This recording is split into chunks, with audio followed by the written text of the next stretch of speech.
हमने नमाज की पहले शराइत अल्हम्दुलिल्लाह हमने पढ़ी थी, याद की थी, और उसके बाद हमने डिटेल के साथ नमाज के फ़राइज़ का ज़िक्र किया है अल्हम्दुलिल्लाह। अब हमने नमाज के वाजिबात की तरफ आना है। नमाज के अंदर 6 शराइत हैं, ये याद रखने वाली चीज़ें हैं जो नमाज के लिए ज़रूरी हैं। शराइत नमाज से पहले होती हैं, नमाज शुरू करने से पहले 6 चीज़ें होंगी तो फिर आप नमाज के लिए तैयार होंगे। सबसे पहले था तहारत। इसके लिए मैंने आपको एक नुस्खा दिया था, अगर किसी को याद हो तो, नमाज की शराइत याद करने का। माशाल्लाह आवाज़ आई है। तसावनत, तौ से तहारत, सीन से सितर औरत, जी ठीक है जी, और अलिफ से इस्तिक़बाल क़िबला, वाव से वक्त, नून से नियत, और ता से तकबीर तहरीमा। तो तसावनत अगर याद रहे तो इंशाअल्लाह ये मतलब कि आपको नमाज की शराइत भी जो है वो नहीं भूलेंगे। उसके बाद हमने फ़राइज़ का ज़िक्र किया था। नमाज के अंदर 7 फ़राइज़ हैं। कितने फ़राइज़ हैं? 7। अगर मेरे साथ आप बोलते रहेंगे तो ज़बान पे चढ़ जाएगा इंशाअल्लाह। मन तक़र्ररा तक़र्ररा, जो बात बार बार की जाती है वो करार पकड़ जाती है। ये एक उसूल है। जो चीज़ भी आप याद करते हैं, अगर उसको 5, 7, 10 बार पढ़ेंगे तो वो याद हो जाएगी, और एक आध बार देख के छोड़ देंगे तो वो याद नहीं होगी। ज़हन में थोड़ी बहुत आ जाएगी लेकिन बाद में भूल जाएगी। तो इसका तकरार करते रहा करें। किसके साथ तकरार करना है? अपने बच्चों के साथ करें ना, अपने भाई के साथ करें। बच्चों को बिठा लें, शाम को घर जाते हो उनके लिए टॉफ़ी टिक्की ले जाओ, उनके लिए फल ले जाओ और बिठा लो। आओ भाई बच्चों, सुनाओ भाई नमाज की शराइत कितनी है? 6 शराइत है। शाबाश, जो पहले सुनाएगा उसको पहले तोहफ़ा मिल जाएगा। ये एक तरीका है ना, कर सकते हैं, अहसन तरीका है। बच्चे भी खुश हो जाएंगे और उनको नमाज के मसाइल, दीन के मसाइल भी याद हो जाएंगे। ठीक है ना? अच्छा, उसके बाद फिर 7 फ़राइज़ हैं। कौन से? नंबर 1 तकबीर तहरीमा, ये शर्त भी है और फ़र्ज़ भी है। उसके बाद क़याम करना, यानी नमाज में जो बंदा तंदुरुस्त है, उसको कोई प्रॉब्लम नहीं है, तो खड़े होना उसके लिए फ़र्ज़ है। नमाज के अंदर खड़े होना, क़याम करना, ये फ़र्ज़ है। उसके बाद क़िरात आती है, यानी कि नमाज के अंदर क़ुरआन पढ़ना। नंबर 3 उसके लिए रुकू करना फ़र्ज़ है। नंबर 4 2 सजदे, एक रकात में 2 सजदे फ़र्ज़ हैं। उसके बाद जब आखिरी रकात पर हम बैठते हैं, इसे कहते हैं क़ादा अखीरा, ये बैठना भी फ़र्ज़ है। और उसके बाद होता है खुरूज बिसुन्ही, यानी अपने इरादे से नमाज को मुकम्मल करके सलाम फेरना, नमाज से बाहर आ जाना। ये 7 जो हैं वो शराइत हैं। अब हमने नमाज के सीखने हैं वाजिबात। तो मैंने कोशिश की है कि मैं आपको आसान तरीके से जो है वो सिखाऊं नमाज के वाजिबात। तो मैंने थोड़ी सी तरतीब दी थी। अल्लाह पाक जल्ला शानू की बारगाह में उम्मीद है अल्लाह कबूल फरमाएगा। तो सबसे पहले हम क़याम और उससे मुतल्लिका वाजिबात याद कर लेते हैं। क़याम जब हम नमाज में करते हैं तो क्या क्या वाजिबात होते हैं? अगर तरतीब से आप जाएंगे तो इंशाअल्लाह यूँ याद हो जाएंगे। अगर आप चाहेंगे तो याद करना तो फिर आपका काम है ना। तो क़याम जब हमने करना है तो सबसे पहला वाजिब जो है क़याम में, ये क़याम और उससे मुतल्लिका मैं बयान कर रहा हूँ, सिर्फ़ क़याम के वाजिबात नहीं बता रहा, जो भी उससे मुतल्लिक हैं, यानी कि खड़े खड़े जो वाजिबात आते हैं नमाज में, उनको मैंने तरतीब से इकट्ठा करने की कोशिश की है। अच्छा, तो सबसे पहला जो वाजिब है वो है तकबीर तहरीमा में लफ्ज़ अल्लाहु अकबर कहना। क्या कहना?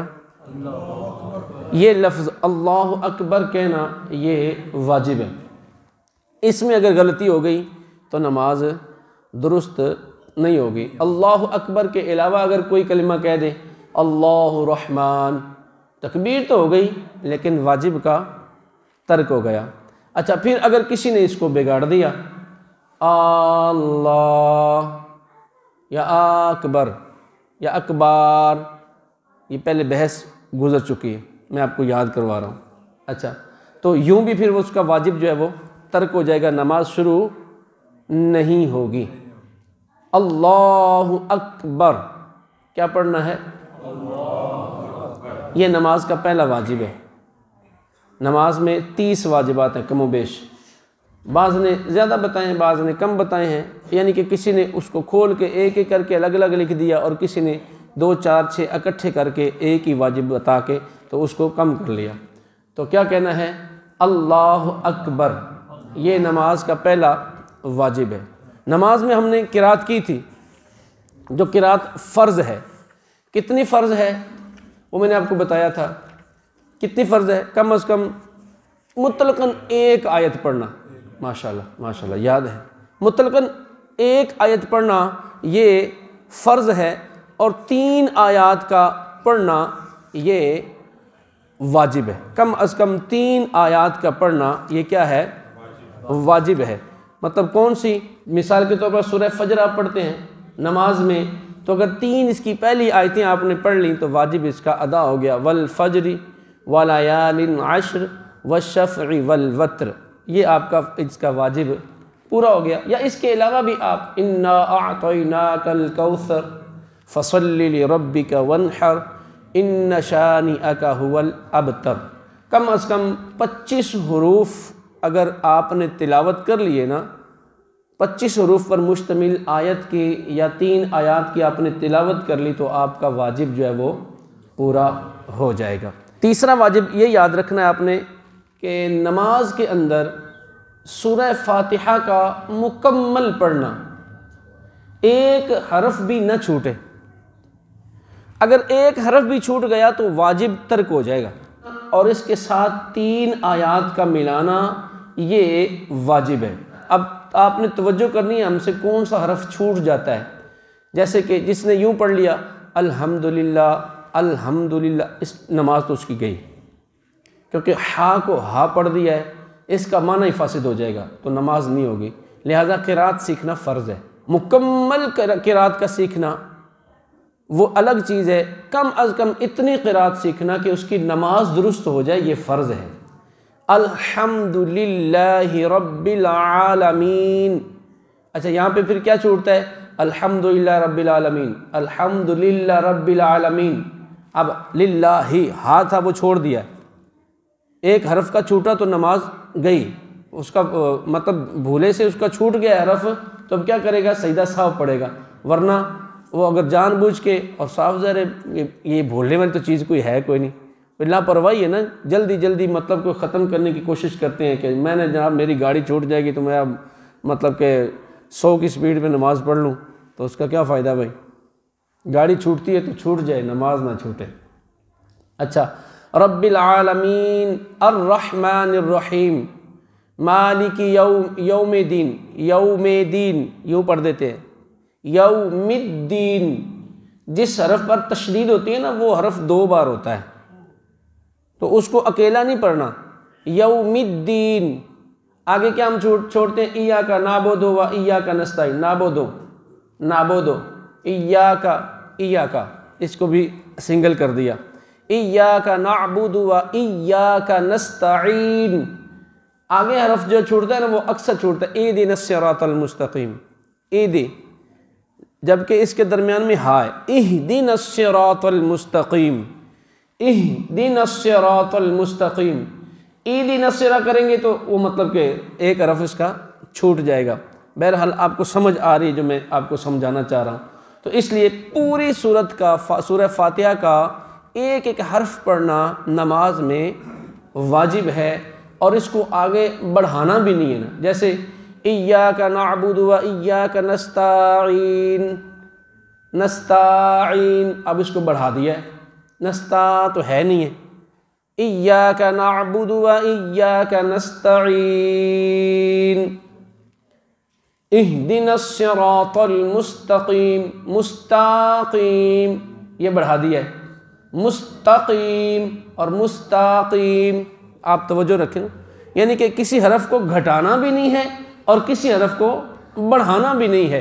किसी हरफ को घटाना और बढ़ाना कुरान में लहन जली कहलाता है, और लहन जली जो होता है वो मतलब कि हराम होता है, तमाम के नज़दीक हराम है, जिससे नमाज टूट जाती है, जिससे नमाज फासिद हो जाती है। आपने सूरह फातिहा पढ़ ली वलद्दाल्लीन, और उसके बाद जो हमने सूरत मिलानी है, सूरह फातिहा और सूरत के दरमियान आमीन और बिस्मिल्लाहिर्रहमानिर्रहीम के अलावा कुछ ना पढ़ना, ये भी वाजिब है। मिसाल के तौर पर किसी ने वलद्दाल्लीन ये पढ़ लिया और उसके बाद उसने आमीन पढ़ा, ये सुन्नत है। आऊज़ु बिल्लाहि मिनश शैतानिर रजीम पढ़ना शुरू कर दिया, तो अब जो आऊज़ु बिल्लाहि मिनश शैतानिर रजीम पढ़ा, ये जो है ये वाजिब का तर्क करना है।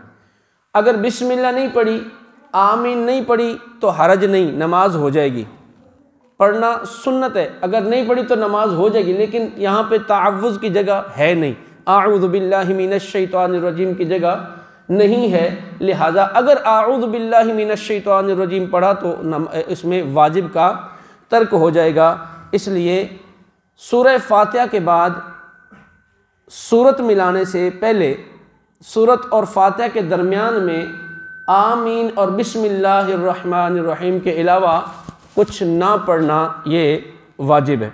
उसके बाद क़िराअत के फ़ौरन बाद रुकू करना ये वाजिब है। अच्छा, तरतीब भी कायम रखनी है। सूरत का फातिहा के बाद होना ये वाजिब, यानी पहले हम सूरह फातिहा पढ़ेंगे और उसके बाद हम सूरत पढ़ेंगे। ये नहीं कि पहले सूरत शुरू कर ली और उसके बाद हमने मतलब कि फातिहा पढ़ना शुरू कर दी, तो यूँ ऐसा नहीं होगा। ठीक है जी, पहले फातिहा पढ़नी है और उसके बाद सूरत मिलानी है। और जब आपने क़िराअत मुकम्मल कर ली है तो क़िराअत मुकम्मल करके फ़ौरन रुकू जाना ये वाजिब है। मिसाल के तौर पर इन्ना अअतैनाकल कौसर फसल्लि लिरब्बिका वन्हर इन्न शानिअका हुवल अबतर। अब बंदा सोचना शुरू हो जाए, खड़ा रहे। अगर 3 बार सुबहान अल्लाह कहने की मिकदार से ज़्यादा खड़ा रहा तो उसका वाजिब तर्क हो गया। अब अगर जानबूझ के उसने किया है तो ये कुलिया हमेशा याद रखें, अगर जानबूझ के वाजिब छोड़ दिया या फ़र्ज़ में ताख़ीर कर दी तो नमाज बातिल हो जाएगी। और फ़र्ज़ तो फ़र्ज़ है, भले भूले से छोड़े, भले मतलब कि वो जानबूझ के छोड़े, उससे नमाज फासिद हो जाती है। नमाज वितर जो है ना, उसमें भी 2 वाजिब होते हैं मज़ीद एक्स्ट्रा, यानी कि जब तीसरी रकत होती है वितर की तो उसमें तकबीर कुनूत कही जाती है। ठीक है, सूरत पढ़ने के बाद अल्लाह अकबर करते हैं ना, अल्लाह अकबर करना, हाथ उठाना तो सुन्नत है, लेकिन ये तकबीर कहना अल्लाह अकबर ये वाजिब है।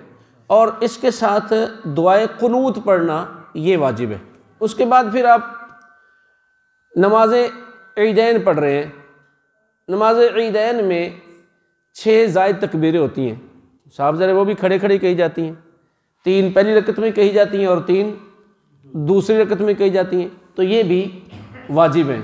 जब अब ईदैन की नमाज़ पढ़ रहे हैं, ईदैन की दूसरी रकत में जब आप 3 तकबीरें कहने के बाद एक और तकबीर कह के रुकू में जाते हैं तो ये तकबीर कहना भी वाजिब है। अगर छोड़ दी तो नमाज वही हिसाब आएगा, जानबूझ के छोड़ी तो नमाज फासिद, और अगर भूले से रहेगी तो फिर क्या होगा, सजदाए साव। इसका पता होना ज़रूरी है। वैसे तो हम तकबीर कहते हैं ना, अल्लाह अकबर हर रकत में, मतलब कि इसको कहते हैं तकबीरात इंतकालात, यानी कि एक रुकन से दूसरे में मुंतकिल होना, तो ये कहना तो सुन्नत है। लेकिन नमाज ईदैन में दूसरी रकत में जब हम रुकू में जाते हैं तो रुकू की तकबीर कहना वाजिब है। इमाम के लिए मतलब क़याम में जो बुलंद आवाज़ से तिलावत की जाती हैं जिन नमाज़ों में, उसे कहते हैं जहरी नमाज़ें, जैसे फ़जर, मगरिब और इशा। इमाम के लिए वाजिब है कि वो इन 3 नमाज़ों में बुलंद आवाज़ से क़िराअत करे। अगर बुलंद आवाज़ से क़िराअत करने वाली नमाज़ों में वो आहिस्ता क़िराअत करेगा तो वाजिब तर्क हो जाएगा। इसी तरह ज़ुहर और असर, इसमें चूँकि क़िराअत आहिस्ता की जाती है और इसमें अगर बुलंद आवाज़ से क़िराअत करेगा तो फिर भी वाजिब का तर्क हो जाएगा। अच्छा, इमाम बुलंद आवाज़ से तकबीरात कहता है, अल्लाहु अकबर, समी अल्लाहु लिमन हमीदा, बाकी पीछे ऊंची आवाज़ से नहीं कहते। तो ये भी इमाम के लिए सुन्नत है, बुलंद आवाज़ से कहना सुन्नत है, वाजिब नहीं है। मिसाल के तौर पर अगर इमाम से मतलब कि कभी ऐसा हो कि उसने बुलंद आवाज़ से तकबीर नहीं कही और वो रुकू में चला गया, तो फिर साफ ज़ाहिर पीछे से मुतालबा होगा, लो जी इमाम साहब ने बुलंद आवाज़ से तो अल्लाह अकबर कहा नहीं, लिहाजा सजदा साहब तो बनता है, तो सजदा साहब नहीं बनेगा, क्योंकि उसके लिए बुलंद आवाज़ से कहना वाजिब नहीं है, भूल गया, लेकिन सुन्नत है। ये फ़र्ज़ों की तीसरी और चौथी रकात के अलावा बाकी तमाम नमाज़ों में मुकम्मल फ़ातिहा पढ़ना कि उसका एक हरफ भी ना छूटे, ये वाजिब है। उसके बाद सूरह फ़ातिहा एक ही बार पढ़ना, ये भी ज़हन में रहे, को 2 बार ना पढ़े। अगर दूसरी बार पढ़ ली तो अब उसका फिर वाजिब तर्क हो गया, एक बार पढ़ी तो दोबारा फिर उसने सूरह फ़ातिहा पढ़ दी, तो एक ही बार पढ़ना और पूरी पढ़ना ये क्या है, वाजिब है। उसके बाद फ़ातिहा के बाद कम अज़ कम 3 आयात का मिलाना ये वाजिब है। नंबर 5, अलहम्द और 3 आयात के दरमियान, अलहम्द और 3, अलहम्द यानी सूरह फ़ातिहा और 3 आयात के दरमियान आमीन और बिस्मिल्लाहिर्रहमानिर्रहीम के अलावा कुछ ना पढ़ना ये वाजिब है। नंबर 6, क़िराअत के बाद फ़ौरन रुकू में जाना ये वाजिब है। और एक और मैंने आपको वाजिब बताया है तरतीब वाला, यानी कि सूरह फ़ातिहा का सूरत से पहले पढ़ना वाजिब है। इसी तरह वितर की तीसरी रकात में तकबीर कुनूत कहना और दुआए कुनूत पढ़ना ये वाजिब है। ईदैन की नमाज़ों में 6 ज़ायद तकबीरात कहना ये वाजिब है, और ईदैन की दूसरी रकत में तकबीर रुकू जो है वो भी वाजिब है। इमाम के लिए क़याम के अंदर क़याम में खड़े हुए जो वाजिबात, उनमें से क्या है कि जो नमाज़ें जहरी आवाज़ में पढ़ी जाती हैं उनमें बुलंद आवाज़ से क़िराअत करना ये वाजिब है, और जो सिर्री नमाज़ें हैं आहिस्ता वाली ज़ोहर और असर, उसमें आहिस्ता क़िराअत करना ये वाजिब है।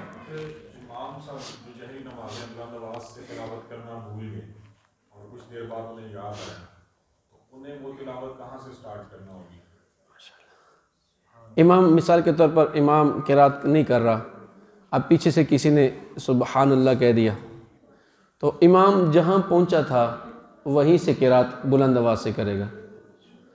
यानी कि इमाम पढ़ रहा है अल्हम्दुलिल्लाहि रब्बिल आलमीन अर्रहमानिर रहीम मालिक यौमिद्दीन, यहाँ तक पहुँचा था, पीछे से सुबहान अल्लाह की आवाज़ आ गई, इय्याका नअबुदु व इय्याका नस्तईन इहदिनस सिरातल मुस्तकीम, यहीं से मतलब कि वो बुलंद आवाज़ कर देगा, और आखिर पे सजदा साहब, आखिर पे वो सजदा साहब करेगा तो नमाज दुरुस्त हो जाएगी।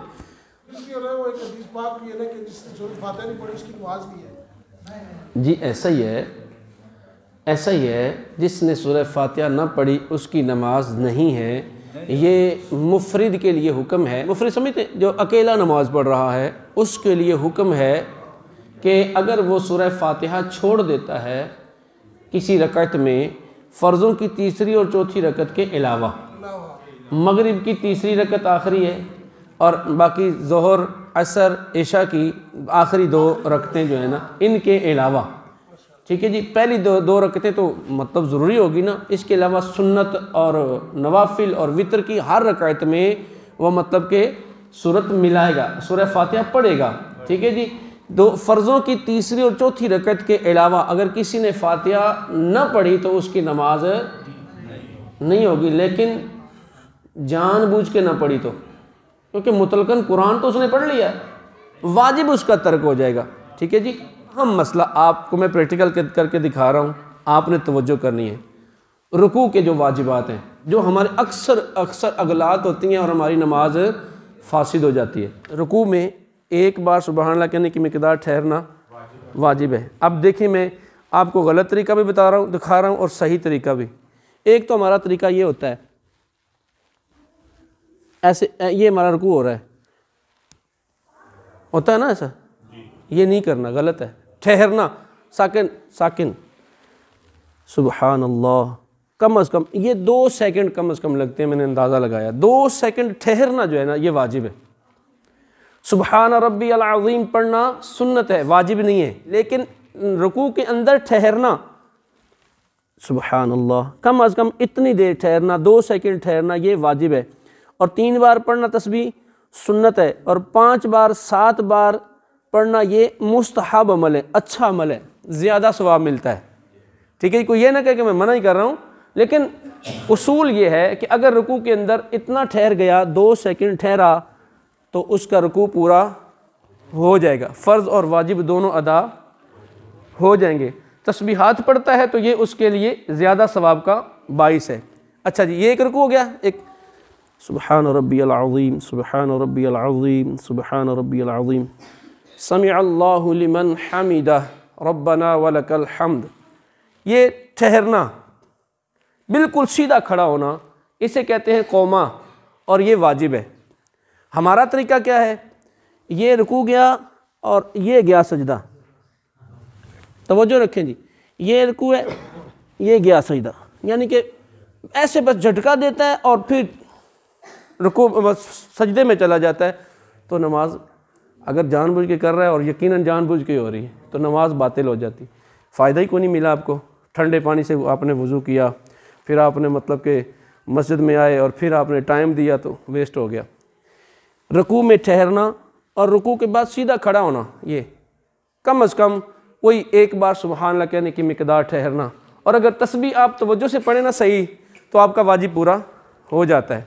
समिअ अल्लाहु लिमन हमिदा, ये देखिए रुकू से उठे, समिअ अल्लाहु लिमन हमिदा, रब्बना वलकल हम्द, आपका वाजिब पूरा हो गया। अब आप जा रहे हैं सजदे में, तो रुकू करने के फ़ौरन बाद फिर सजदे में जाना। ठीक है जी, सजदे में चले गए, वही अंदाज है सजदा, ये देखिए मैंने यानी कि पूरा नहीं उठा, उसी तरह ही सजदा किया, इशारा किया और फिर उधर ही, यानी कि उन्होंने कहा इक्के फिर सारा काम मुका हुआ, तो ये ठीक नहीं, गलत हो जाएगा, वाजिब तर्क हो जाएगा। एक सजदा किया, अल्लाहु अकबर, उसी तरह कम अज़ कम 2 सेकंड ठहरे और फिर दूसरा सजदा करे, तो अब उसका वाजिब जो है वो पूरा हो जाएगा। अल्लाह पाक जल्ला शान हमें आमाल की तौफीक दे।